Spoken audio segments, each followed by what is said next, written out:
You're listening to Bellwethers podcast with Matthews Joseph.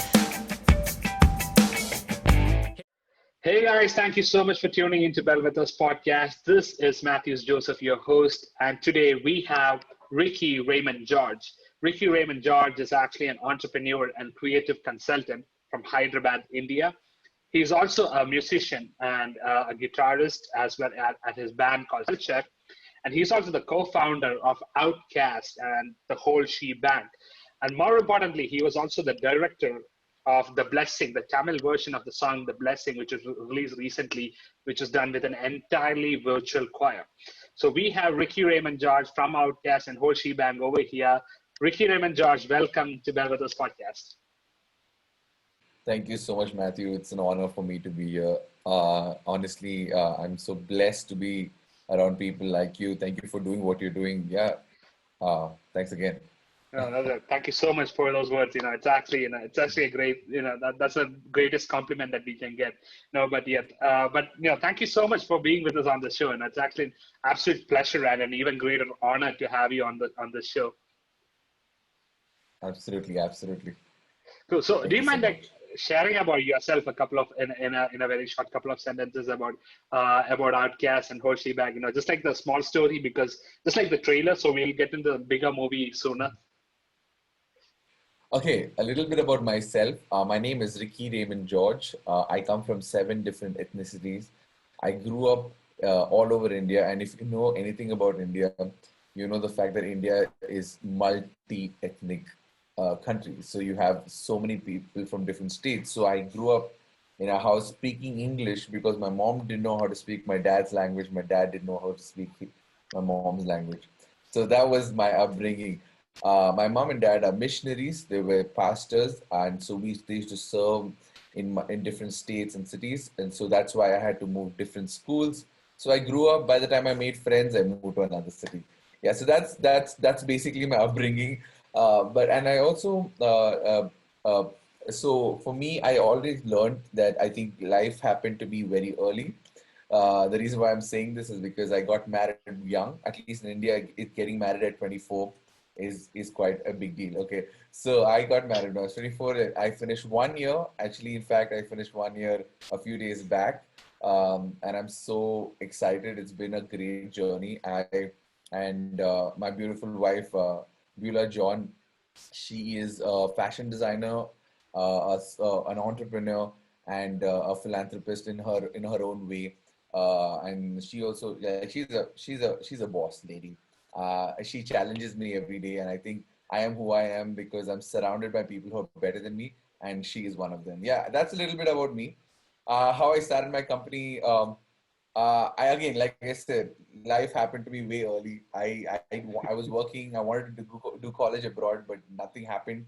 I think we'll get into the details of that later, but nothing happened. And so I said, okay, fine. Looks like I can't go abroad and learn more. I got to learn from experience in life. So I started a company called the Whole Shebang, and we started Whole Shebang. And then I remember working very much towards the advertising field so much. I said, hey, I could use this to help churches in India. So I decided to start another organization called Outcast, which is helping churches and educating them the power of marketing, advertising, and social. And so that's how I started those 2 organizations in the last 2 years. And it's been a ball. It's been fantastic. And I am walking with favor and joy every single day. So thank you. That's a little bit Wow, about me. that trailer is like pretty good. It actually says a lot. It summarizes everything. But that was awesome. I mean, like you're like 25 right now, right? And that's like something Yeah. huge. I mean, most people are like, I think I should wait till 30 to start a company. Or people I've seen, like, I talk to a lot of people who says like I should be at least 30, before I start off my own venture. And I'm like, the age to your ventures, and there's no age to your dreams, and you can start it at even at 23, or you can even start at 60. I mean, it doesn't matter what age you started, but it matters what the passion that you have. And I think Ricky Raymond George had a lot of passion to do what he wants to do. So Thank moving you. on, so I want to ask the first question. I want to ask this one thing. We're gonna get started. So you worked as a creative consultant, right, with like many organizations like LiveGem and many other nonprofits in India.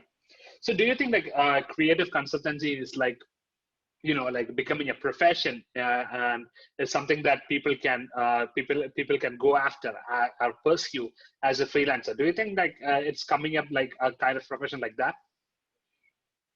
Absolutely. I think there is actually the pandemic created a lot of new job opportunities. That's what I believe. I think creatives are the new athletes. Okay, the pandemic made them that. Uh, because I think a lot of people have realized the importance of storytelling today. Whether it's your company, whether it's your business, whether it's your idea, you can't share an idea and say, "Hey, boss, listen to my idea." No, nobody's listening to your idea if you're just going to call a random guy on the street. But if you do it in a unique way, he's going to listen to your idea. So I saw this. I saw this. Even I saw this. I saw this post somewhere. I saw this beggar sitting on the street, and he said, "I need to make money. I don't know how to make money. I need to, people are not giving money." So he put up this poster that says, "Which religion is more generous?" And he put all the religious name in one each bowl, and people started giving. And so you see how he figured out a way to uh, to get more money. You see, I think creative consultants are that. They help you figure out a way to communicate your story. They help you figure out a way to share something, like it's your idea, but it's basically just finding a way to get someone to listen to that idea. You can't force an idea down someone's throat, but you can you can create FOMO, fear of missing out. And so I think there is so much scope in creative consultancy right now. And I especially in India, when I started off, I never knew people would pay for consulting, because like people don't understand the importance of an idea. People like, it's just an idea, man. What did you do? It's not hard work. And so because we always assume that it's manual labor that you get paid for. But I think that's one thing. That's why I believe, when we were younger, a lot of people said like, listen to experience. Experience matters. I know that now because I started doing everything young. My experience piled up to a place where, okay, now I'm walking in authority. Ricky knows what he's talking about. So I think that is important, to walk in authority and be excellent in what you're doing. And if you're good at what you're doing, I'm telling you, there's not a person who's not going uh, to honor you for that. And I'll tell you this, I'll be very honest. When I started creative consultancy, a lot of people didn't pay me also. I was just doing it for free. But I think that I took that as an experience to a point where people felt guilty of using my ideas and they started paying me. And once they started paying me, when they started suggesting me to other people, they said, "Hey, this guy is great, but you need to honor him." And so you see the chain continued. But there was a season where I didn't get paid for it, which is okay, I believe. I think it's not the moment you're focusing on the money, you're going to miss out on the experience. I would say the experience is so important. The money will come, but if it comes from them, it comes in surplus. If it comes because you asked, it'll come in limits. And if you don't mind, I'll give you another example. I Yeah, remember sure, I was please. working. I was when I started Outcast. It was obviously a lot more like I used to do a lot of free work. And a lot of people question me, saying, "Hey, Ricky, you're doing everything free. You need to start charging people for all the stuff that you're making." I said, I know I need to, but I feel like this season God's asking me to give it for free. And for me, it's been that way. Like for me, I literally believe my life is nothing without God. Every step I take, I think God plays a role in it. And for me, I felt like God was telling me, "Hey, Ricky, I think you should continue giving for free." And a lot of people question, he's like, "Dude, there has to be some sort of an income generation model in what you do." And I didn't know what to say. But I kept giving free to a point where somebody reached out to me and said, "Hey, Ricky, we want to make you to make like a 5 1-minute video." Okay.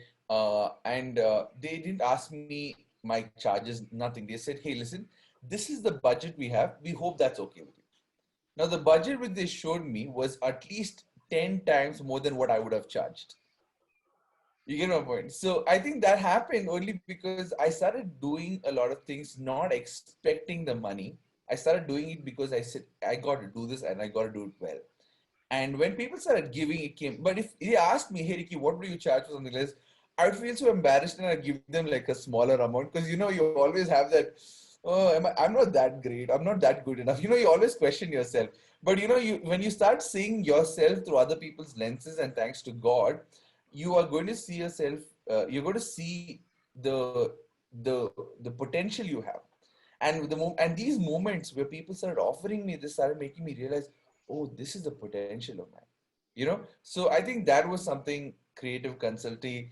That's my journey towards creative consulting, and I started off, and today, yeah, this is what I'm doing. I think it's Right. Wow, that story was like, I've never heard your story like this. I mean, I've never heard this part of the story. I mean, although like, Ricky Raymond George is like a pretty known person. I mean, who worked with a lot of companies, and I've heard like, you were very young, and I've heard a lot of people talk about you like that. But I never knew like, you actually had to, not take remunerations for the work that you did. But I think that is also, I think that's also a part of the process. I mean, I think that was like a much needed thing, so that you were improving yourself with every time. So every time you design for one person, and then you actually redesign the next time you do it, and you're trying to make it better. I mean, like practice makes a man perfect, and every time you do something, it was actually making you taking the better out of you. And one thing I think, like, what the example that you shared about the beggar and the religion. I mean, that is actually, I think that is like, I believe, there's a thing, like there is ideas and there is implementations. So when you come with an idea, the implementation is done by the creative consultant. And how much ever it is, yeah, I mean, it results in something productive. And and that is what, a lot of people are actually going. I mean, a lot of people are like, becoming cartoonists right now. I mean, especially in India. I mean, I would say, while I was, I mean, while I was like young, and when I was studying for engineering, there was this one particular trend that we always used to see.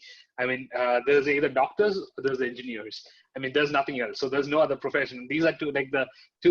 Everything was like, to localize to these two professions, and people started going after different passions, and they understood like, okay, there's something like this over there. And when some people went after that, and when they succeeded, and things started changing, and people actually followed that trend, and then they became like, and a vast a sea of opportunities actually opened up. And that, I mean, we see actually a lot of creative consultants coming up in India, especially in these days. And I think that's actually really great. Something like this coming up. And what seems like an underrated profession is now like, is like getting equal paid up. And I think that's actually really great. I mean, and I'm actually fascinated by your story. I mean, how you actually did it for free, but still, and I mean, you never expected anything in return. I mean, when they gave you the money, it was like, wow, that's actually like, great. I'm like, I'm so thrilled. So I mean, like, we're just like 10-15 minutes into the podcast, and I'm already thrilled. Wow, man, I'm like, I'm happy. Okay, so I mean, I would actually love to ask you about Outcast. When you started Outcast, how were you started Outcast in 2019, and how were you able to impact the community through Outcast? Impact is a very big word, to be very honest with you. But that is something. I think impact is something you don't see. At least with the work we do with Outcast, you don't see it immediately. You see it in time, and we're seeing that. We're seeing that. Let me give you a simple example. When we started Outcast, it's been a year we started Outcast now, and when we started off, we were doing like so many things. Okay, and I remember in the month of February, early March this year, I told my team, I said, guys, do you think people take us seriously? I don't think people take us seriously. We're a fun page. We just keep talking about all this, and people like it, people enjoy it, but there is no impact, man. I'm not seeing this. What do we do? I mean, I don't see the purpose of Outcast. You see, that was where we reached, where we hit a roadblock, and I remember when I was talking to the team, little did I know there was going to be a pandemic that is going to hit us. And I had no idea. But when it hit us, when the pandemic hit, it was so interesting because it was because in India, our Prime Minister announced that there's going to be a lockdown just for one day. And he said it's going to be this specific Sunday. It was 22nd of March. And I said, okay, this is interesting. An entire Sunday, no church. What is the plan of action? So in my head, I'm thinking, okay, now as Outcast, what can we do to help? There are so many churches out there who are not prepared for this. What can we do for it? And then I started seeing opportunities. I saw pressure always serves to make us strong. You know what I mean? And I think Yeah. this pressure was serving to make us prepared, like for being stronger, to get better ideas, to be more equipped. And so I called a friend of mine. He runs this fantastic band called Bridge Music. His name is Sam Alex, and I called him and I said, "Hey Sam, listen, I have this idea. This Sunday, there are a lot of churches who don't think they can go online. What if we create worship packs where they can use this for this Sunday?" Because I for some reason, I I just felt it. I think it was definitely an inspiration or a nudge from God, where I felt like I sensed that, okay, there is a possibility that this could happen for a while. So what if this happens for a while? One Sunday, fine. Two Sundays, fine. Three Sundays, it'll get difficult. How a church is, and they were not prepared for this. Nobody saw this happening. And in India, as much as we want to hide from it, where most of us don't think well in advance. Like we have a conference, we only think about the conference. We don't think about the next year conference like the West. You know what I mean? The West is thinking about the next 5 years. In India, we're thinking of this conference and we're thinking of the budget. And I don't blame it. It's because of the culture, it's because of the way things happen, the money, and all these things that play have a factor in it. So we were not. So a lot of people didn't see this coming. So I had a call with Sam. We had a meeting for 9 hours. Sam did a sound check. We did worship packs. We created 4 worship packs. Okay, this happened on a Friday, on a Thursday. We edited it all night. We made sure the packs were available on a Friday night and Saturday for people to download. And Sunday people had to use it. And that Sunday, I remember at least 500 churches used that worship pack. At least. Wow. As of today, almost 3,000, 4,000 churches have downloaded it. Like conferences, churches definitely have used it. But at least 500 churches have used it. And I'll tell you this, what I was grateful for, okay? Don't get me wrong, but I was grateful for, thank God we didn't get this idea from the West. That's literally what I said. It's an original idea. Because I'll tell you this, Matthew, we did this in March, okay? And I remember Kerry Job comes up with the worship pack 2-3 months or 5 weeks later. And I'm like, okay, great. We did it way before. Kerry Job. Yes, finally something in India. An achievement. Not from the West. You know what I mean? And so we saw a lot of people create worship packs, but much, much later. And I said, wow, this is something that we thought about. And it's again walking in authority, walking with the fact that nobody is doing it, let's do it. We never said that, because all the time we're always looking at seeing things saying, nobody's done it, let me, we shouldn't do it. We're always looking for someone else to do first, and so to start something in authority is so difficult. So anyways, so that is when we realized, okay, Outcast is going to have a lot of work for the next few months. And so 1 year we were just doing random stuff. We were creating content, creating a buzz around the country. People were following us, liking what we were doing, but there was no impact. And all of a sudden, there was an impact. Lockdown happened. We have worship packs we're creating we released about 7 worship packs as of now. For Easter, for Palm Sunday, we created exclusive worship packs. And some of the biggest musicians in the country worked with us for this. And we don't have the money for it, because we're literally an NGO in a way, we were serving, and people were just volunteering left, right, center, and because they believed in the idea. Okay, I need to do something about this. Who can make this happen? Outcast can make it happen. Let's reach out to them. And then we started making stuff like that. And then we started making Sunday school material for kids. Then we started making youth material. So we started doing so many things And all of a sudden we're like, okay, we started 1 year ago not knowing there's a pandemic going to happen, and today we're the hot topic of a pandemic. You know what I mean? And I think that impact takes time, but it happens. So I would Yeah. say impact takes time, but it happens. That I would say.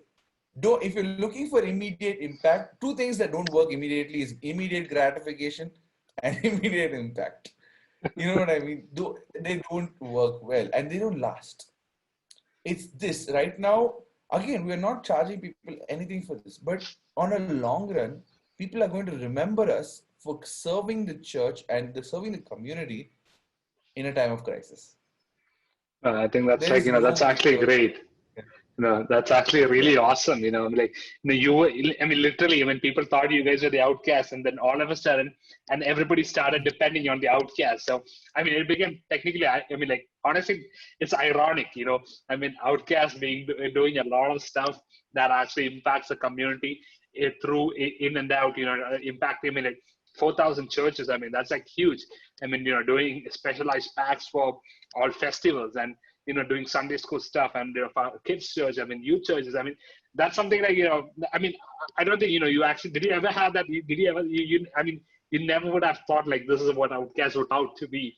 But in the process, I mean, it made a huge impact to a country which is stuck with lockdown. I mean, it's actually huge. I mean, this is something that's something that I mean others look up to it.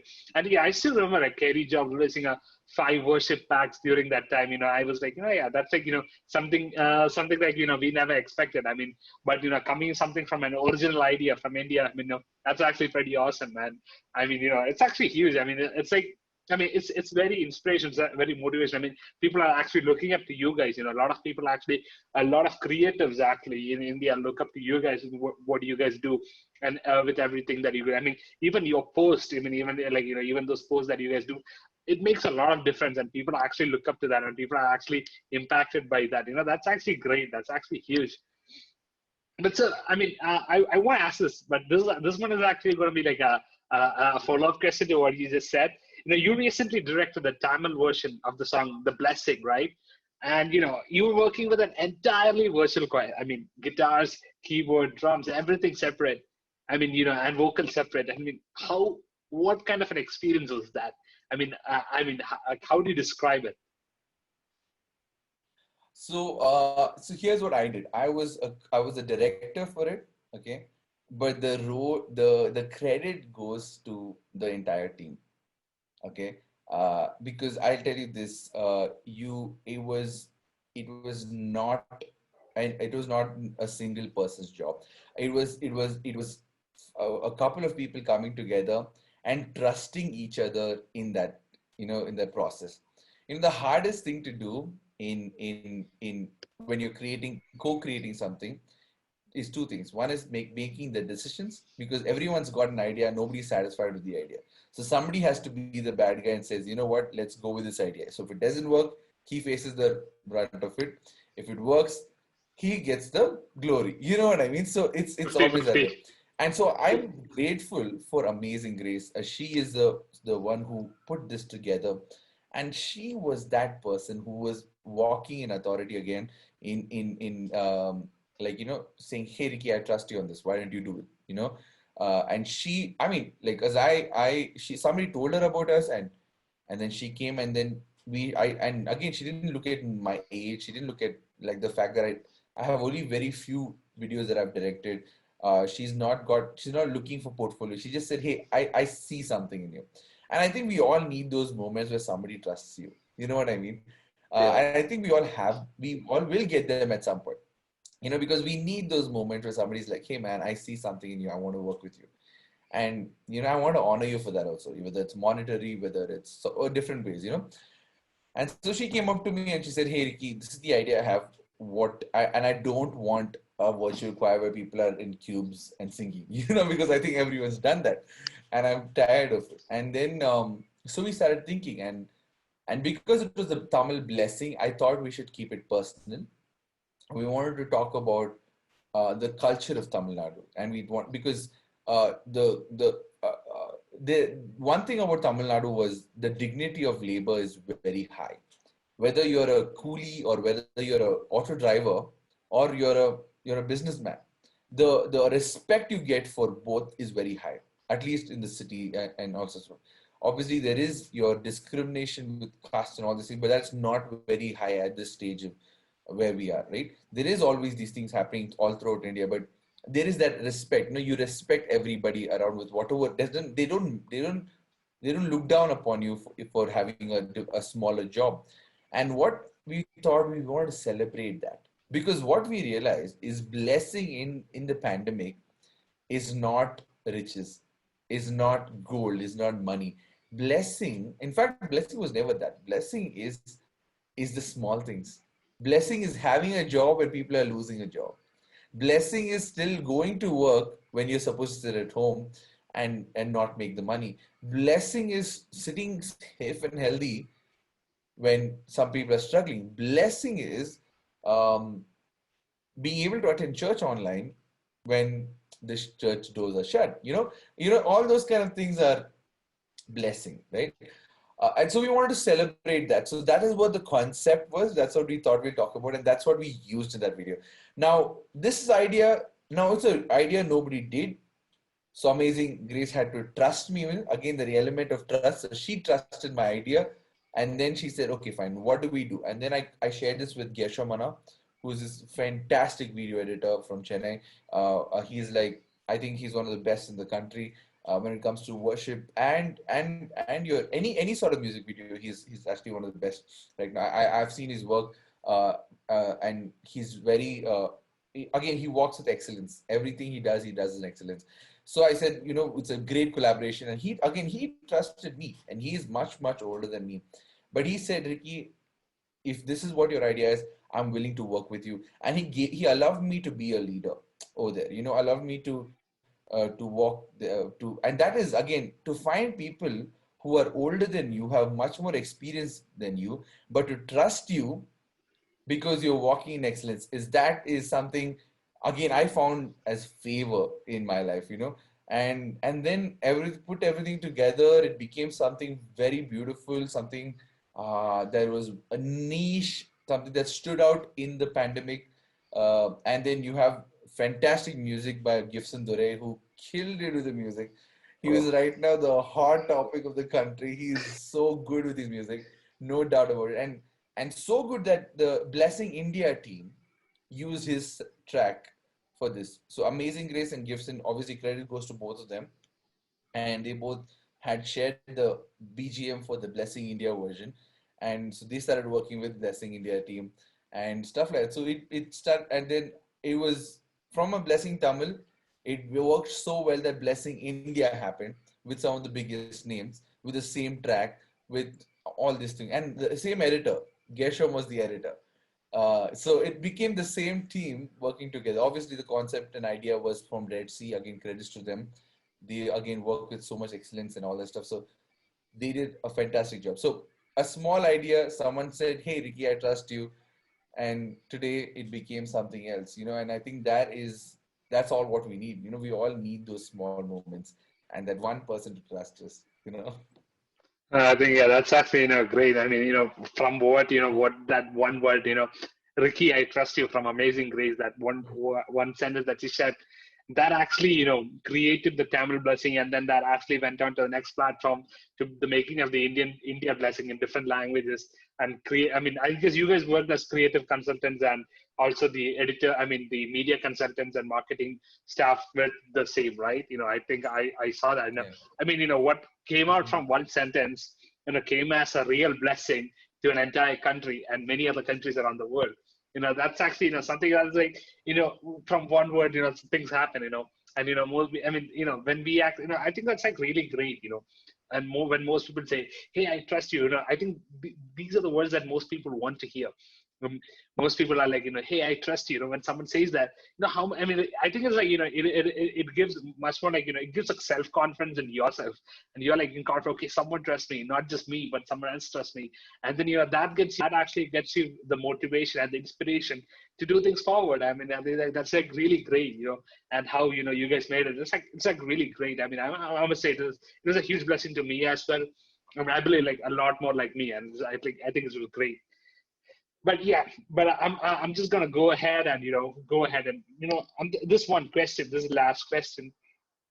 And I think this is like one thing that most creative, I mean, you just told, like, since COVID hit, since the pandemic hit, a lot of people have become, a lot of people started exploring creative consultancy. So, but before COVID hit, I mean, how have you actually made changes to your strategies and workplaces since COVID hit? Uh, I'll tell you this. I think there was no. I think what there was no massive strategy change. Only what changed was consistency. So we had to increase consistency in what we do. For example, if we were saying a story 1 day a week, we need to make us say a story 5 days a week now because people need a story. So the consistency, like the frequency continued, and the consistency helped.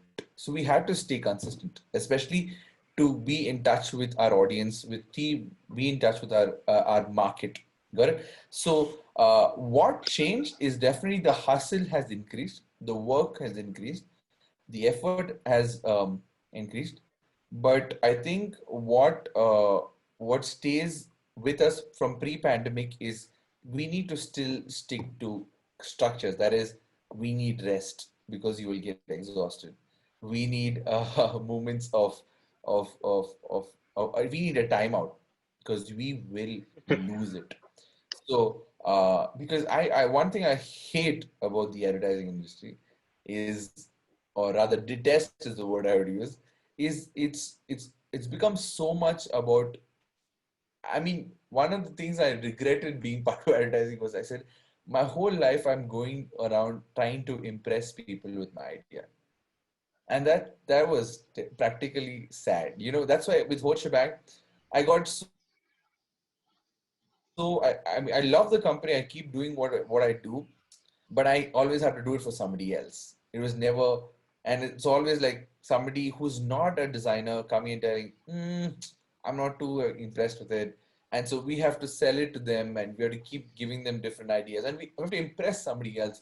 And it's very sad when you have to do this on a regular basis. You're literally depending on other people's opinion to survive. That's advertising in a nutshell. And I needed an outlet, and I think Outcast was that outlet. When somebody didn't like, because obviously we worked with a lot of churches with my company as whole shebang, and I remember sharing a lot of ideas, and a lot of people didn't believe that idea or didn't trust the idea because they were afraid to step into that idea because of it's not done anywhere. So we started doing it in Outcast just to say, hey man, it's possible.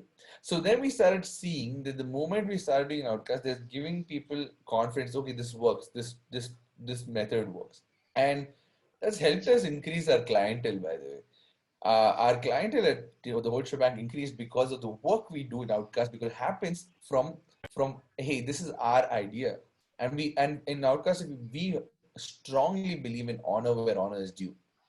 So we definitely believe in crediting people. So we saw people liking that, and when they came to us from Outcast, it came to us saying, "Ricky, we know what you're doing. Can you do that for us?" It didn't come from Ricky. We know what we want. You should do that for us. You see, there's a difference in both those lines, correct? So Like, that is when creative consulting works. Creative consulting is not you going there to listen to somebody else. Creative consulting is you going to someone with your expertise, taking their ideas, and only to take it to a whole new level. So there has to be an element of give and take. It's not an element saying, listen, I'm paying you, you do what I'm telling you to do. If that's what they're paying you for, don't do that. Run 5 kilometers away. It's not worth it, because it's true, because it's not worth your time and effort to put so much, to give so much to someone when they're going to do what they're going to do. And you're not going to see results because you're doing literally something someone who's not a creative consultant is asking you to do. So he is so he's literally getting you to do something what he wants to do and paying you for it, which is honestly not adding value to. So always learn to say no. And anyways, I'll not divert from the topic, but the topic was, so I think structures remain the same, but consistency and the work has increased. So you need to really figure out how to balance it out, how to say no to something, how to say yes to something, and and five no's, one yes. That's the formula. Got it? Five no's, one yes. I Because know it's I mean, fun, because yes. that increased demand. That increased because people will be like, oh, okay, he must be good at what he does. That's why he's saying no. I need to work with him. Let me wait for a few more weeks. Because clients want things by yesterday. So if they say, hey, listen, I want this tomorrow, say sorry, I can't give it to you by tomorrow. I want to give you my best. So tomorrow is unreal timeline for me. Sorry, I'll not do it. And then all of a sudden, if they see you're good, when you say no, they'll say, okay, I'm willing to wait for one more week. Can you work with me? You see, there is a possibility of waiting. Everybody wants everything early. Got it. But if there is a possibility of waiting, and if you're good at what you do, I think you will kill it in this industry. Wow, I mean, like, your story. I mean, even though, like, how you actually even, I mean, like, how expertise matters a lot, especially in this industry, especially in the consultancy industry, where like a lot of creatives are popping up every day. I mean, in a country of like 1.3 billion population like India, and a lot of educated people coming up in every new city. So I mean, like, this is from, you're saying, from Hyderabad. I mean, same from Chennai, same from Mumbai, same from Cochin, same from Delhi, same from Calcutta. I mean, a lot of different cities, a lot of people like these are coming up. And I think they find it very hard to thrive because of these very reasons. But when they actually do these things, I mean, when they actually rely on the expertise, I mean, when people actually see your content and people approach you for your content, I mean, rather than you approaching them, I think that makes a much bigger impact, because that person needs you. And more, I would say, like, that person believes in your work. I mean, even in that one single post, and that actually makes a huge impact, rather than you get to them, you actually searching for clients. I think, I like most things, like most people want is, like, they want a lot of clients. I mean, even though they started, and since it's 1 month, maybe 2 months, but they're still looking for clients. But and I mean, if they actually use social media, I mean, a lot of platforms are available today in this world. I mean, social media has become a vast place for people to show off their content. I mean, I think like there's 7.76 billion people in the world, and almost 4 billion plus people of them actually use social media every day. I mean, that's actually a huge number. And when you actually can utilize those statistics, as a creative consultant or any industry, I think that is going to be making a huge impact, in the community around you. And I think that people are going to value you for your work, and rather than underpaying you, they're going to give you the right amount. I mean, they're going to honor you with the right amount than what you were looking for, just like you told in your story. And I think that's like the new trend that is coming up, and I believe that's actually coming up in especially in India. Things like this are coming up, and I believe in these years, we are going to see an exponential increase in consultants, and exponential increase in people actually valuing media work. And I think that's going to be happening soon in our country. But I just want to ask you this one last thing. I mean, this is actually, I think I should have asked this in the beginning. Can you do the flashback story about how you started whole shebang and how you started Outcast? A quick flashback. Okay. Okay. So yeah, this goes back to my life when I was in my high school, that is the 11th and 12th grade. I failed my maths. I wanted to be an architect. Okay, I wanted to be an architect so bad. I thought my calling is to be an architect. I love drawing. I loved buildings. I love even till today. I love interior decorations. I love architectures. More than my creative pages, I follow architectural page. Okay, I love architecture, and all I needed was 60% of my math. Okay, because I wrote my NATA, National Aptitude Test for architecture, and and I sometimes when you're walking, when you have a plan in life, uh, and you're like so desperate towards it, you're doing everything right, but there's a better plan, and when you surrender to this higher authority, and for me it was God, and you're like, God, you take control, you take control. It's a very dangerous prayer to make, I'll tell you that. Because when you say God take control, you can't pray, you can't say God take control or let your will be done and then ask a demand. You know what I mean? Because like what if it's not aligned? Like it's it's in all seriousness I'm saying this, but it happened for me that way. Like I was an architect. I chose to be an architect because I thought I liked it. I still do like it somewhere, but it was a lot more soothing for my parents to hear he wants to be an architect than to hear something else. Design was never in the no, graphic design was like not even a career option in my head. So I failed my math in my 12th, and I was so disappointed. I had another write. I could write it again in the month of May, but I just knew I can't. I just knew at that point I just couldn't. And I have a friend who was sitting next to me in my class. He said, Ricky, I don't think you can. He told me to my face, I don't think you can. And I knew somebody had to tell it to me because probably I didn't. Yeah, and then he said, okay, I'm going to come and talk to your parents saying, you know what, you're going to change your subject. On my 12th, okay, after 12th, when you want to change your subject from math to another subject, just to write your exam to clear your 12th, you have to wait a year. So my parents made me take a year off and they sent me to Chennai. Okay. My relatives were in Chennai, so I was in Chennai for a year. And just to kill time, I joined this graphic design course in the small institute. And I was so depressed, so suicidal, so like purposeless, hopeless. You know what I mean? I just felt like there's nothing left in me to do. I mean, I just was convinced that I have no purpose in life. That is why I keep talking about God in my life, because I think though I was literally a nobody. I was literally uh, fine praying that I could die someday. Because my death would have no value in somebody's life. That's literally was my prayer. Like if I die, the world is not going to lose anything. It's going to be a speck of dust. That's a matter of it. That's how I was convinced who I was. So, and there I found God. And not. Oh, and again, let's be real. When you find God, it's not going to be like, oh, you found God, you're going to be rich, or you're going to find your purpose in life. No, that's absolutely not the thing. I found God and I was still suicidal. I found God and I was still depressed. But I was still able to walk uh, more every day, walk to my institute every day, figure out my course. And then I decided, I finished 1 year, I wrote my exam, I passed, and I said, okay, I'm going to Hyderabad.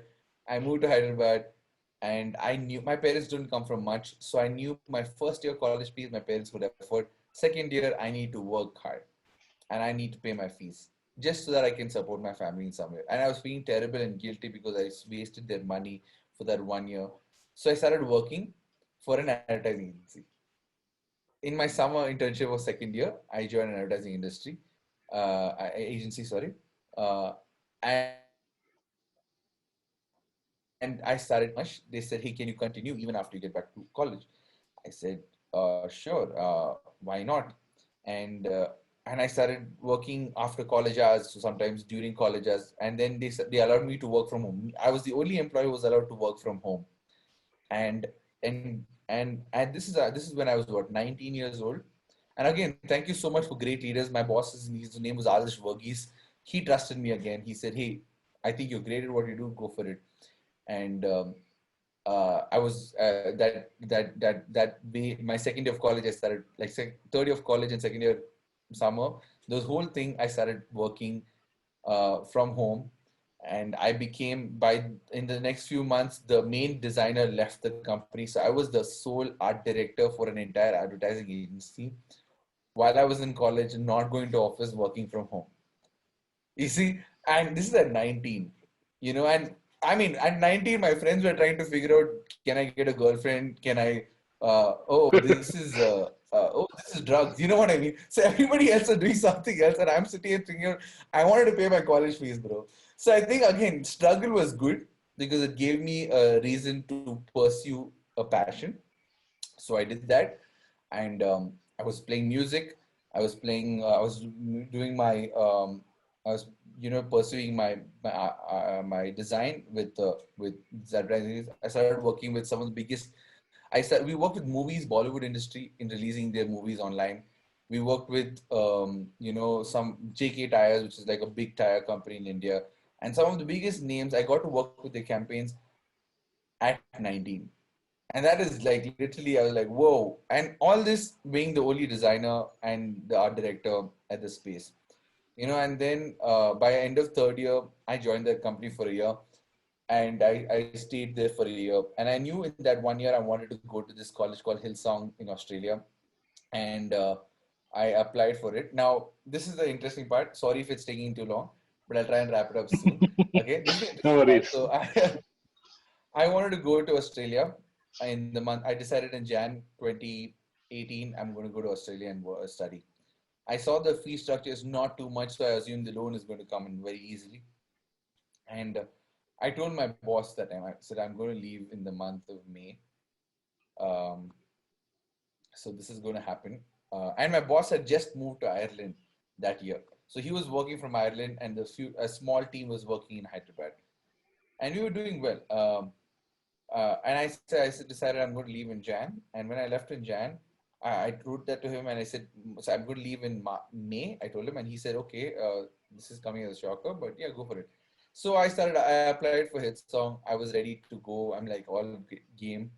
And in my head, my contingency plan was, if Hillsong doesn't work, I can always continue in this company because this company is there. You know what I mean? It's always going to be there because they are happy with what work I'm doing. So in the month of May, if I don't go, I can still continue. They'll be happy to do it. But in the month of April, my boss calls me up and says, hey, since Ricky is leaving and I'm in Ireland, I think it's time for us to shut this company down in April. Oh, Now, my contingency plan had gone for a toss. Okay. No contingency plan. I said, okay, probably this is a sign. I'm definitely going to Hillsong. That's probably me walking in faith. I should believe that early, no contingency plan. Plan B is to make plan A happen. You know what I mean? So I definitely was pursuing that. But the worst thing happened. Hillsong gave me admission letter saying, we will only give you admission if you show us the amount in your bank account.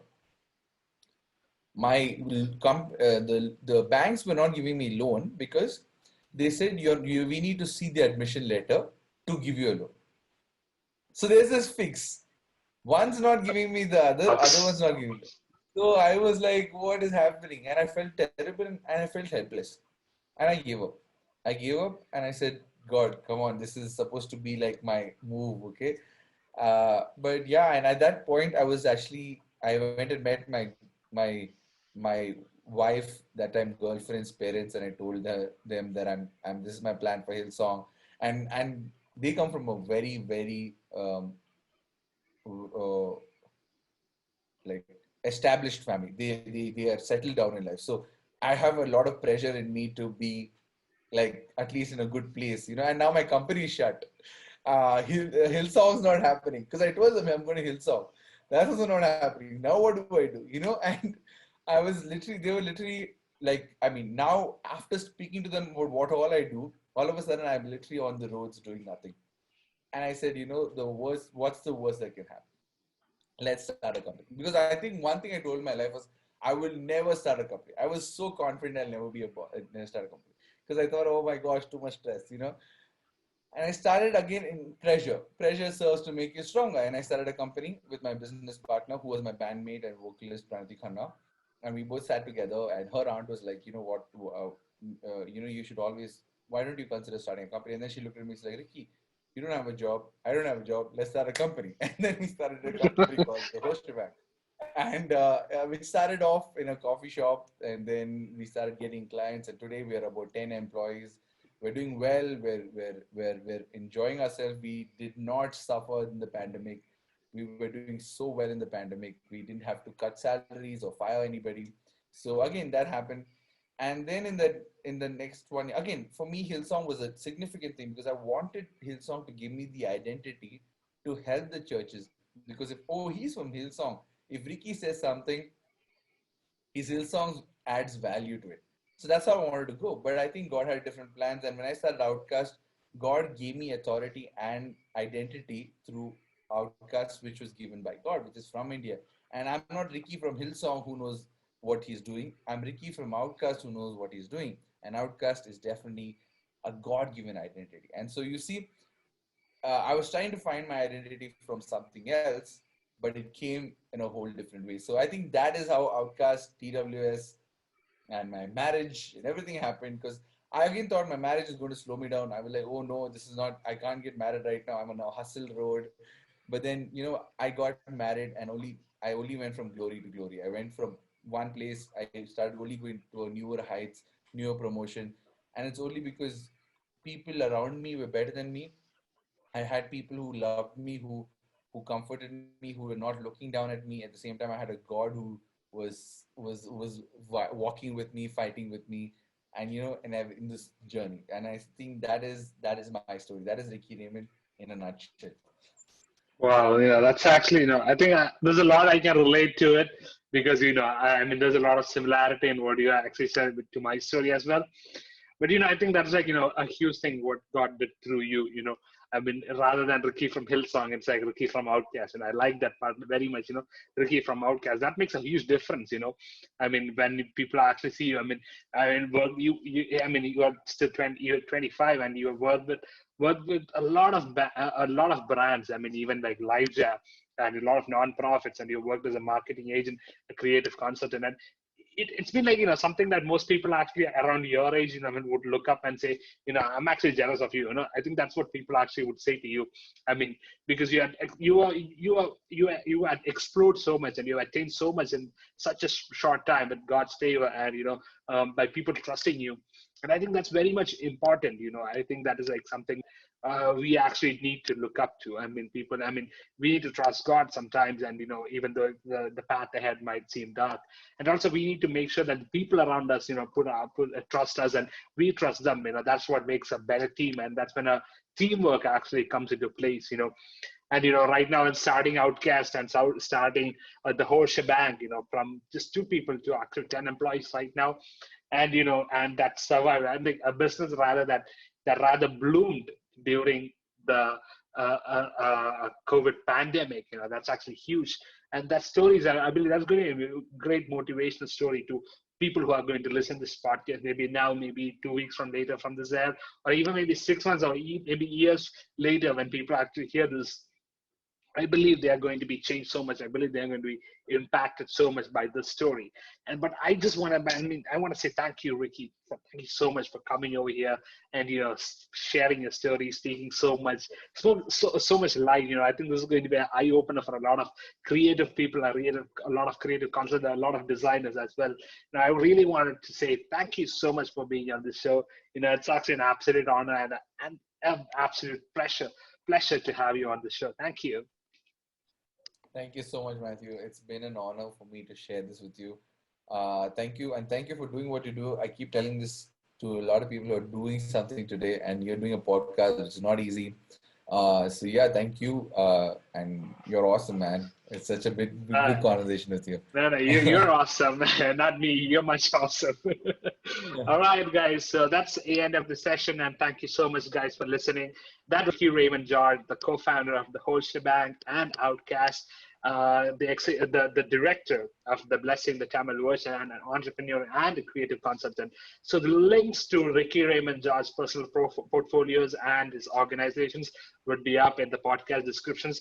Go check him out and maybe give a shout out, maybe give a follow to him on Instagram. And maybe you can even approach, you can actually recommend him to some clients. And I can tell you by the works that I've seen on Instagram and by the works that he has done, he's an absolute fit. And, I think he's going to design, his designs are actually, really creative and really impressive. So go ahead and check him out. And once again, thank you, Ricky, for being on this. And thank you so much, all the listeners who are listening to this. We hope that this is going to be an eye-opener and, this sheds light into your life, even if you're a creative consultant or if you're an entrepreneur, whatever you are. I believe that this story is actually going to impact you. Once again, thank you so much, listeners. Stay tuned for the next episode of our podcast with someone new. And, stay tuned till then. Bye-bye.